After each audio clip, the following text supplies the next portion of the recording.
Hello guys, so ang agenda natin ngayon is matcha. May matcha event dito for some reason. Kasi uso matcha eh. Bali, matcha era ng buong mundo ngayon. So, damay-damay na to guys.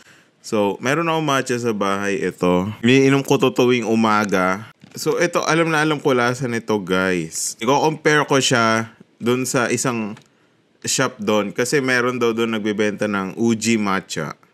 And sabi sa internet, Uji matcha daw is one of those parang yung high yun nasa, alam mo yun, hindi siya cheap. Okay.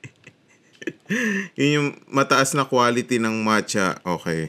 Matcha hindi siya bago sa akin guys. Even before to, meron akong ceremonial grade. Hindi ko na linalagyan ng gatas eh. Tinutungga ko na lang kahit gaano pangit yung lasa kasi para naman sa L-theanine. Pero most of you guys, alam ko wala naman kayong paki doon. Pakita ko muna sa inyo kung ano meron.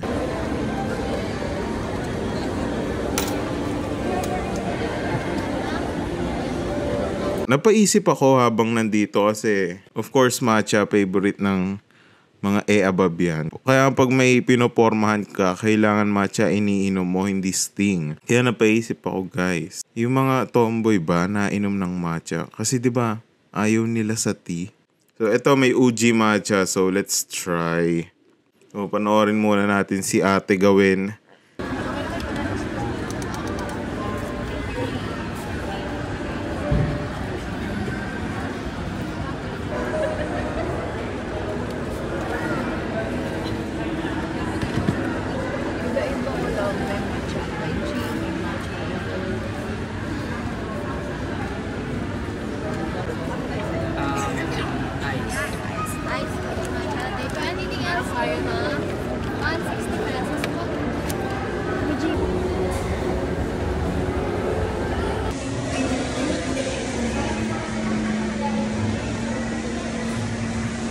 Sa totoo lang feeling ko sayang yung punta ko kasi ito rin yun eh. Natikman ko na yung ganto. Napaisip tuloy ako, na-try ko na ba yung peak?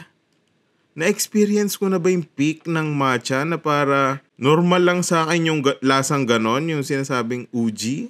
And by the way guys, para sa akin yung lasa niya ganon pa din, same damo taste. Tapos yung gatas on the sweeter side. Tingnan nyo guys, ako ang tunay na performative male. Bumili ako ng tablet para lang magbasa ng libro.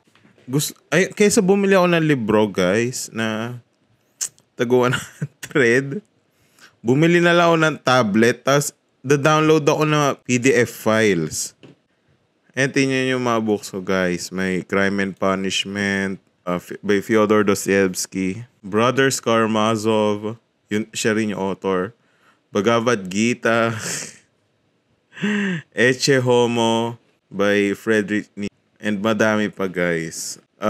I don't read feminist literature books. Kung sa tingin nyo ganong klaseng tao ako, hindi. I get my feminist literature from Gabe Pineda. Kung ako tatanungin guys, as much as I love yung benefits ng matcha kesa sa black coffee. Kasi black coffee giyang ka pag naka-black coffee ka. Feeling ko mas pa din, para sa mga normal na tao, mas maganda pa din ang matcha overall kesa sa black coffee. Pero kung mag-extreme ka like yung mga sports, workout, magbo-black coffee ka talaga. Yun ang source ng caffeine nyo guys. Wag yung mga caffeine powder, wag yung mga Sting Cobra. And I think ang best talaga na matcha drink is yung matcha espresso. And lagi ko yung nabibili sa But First Coffee. Yun talaga the best. Matcha na kape pa.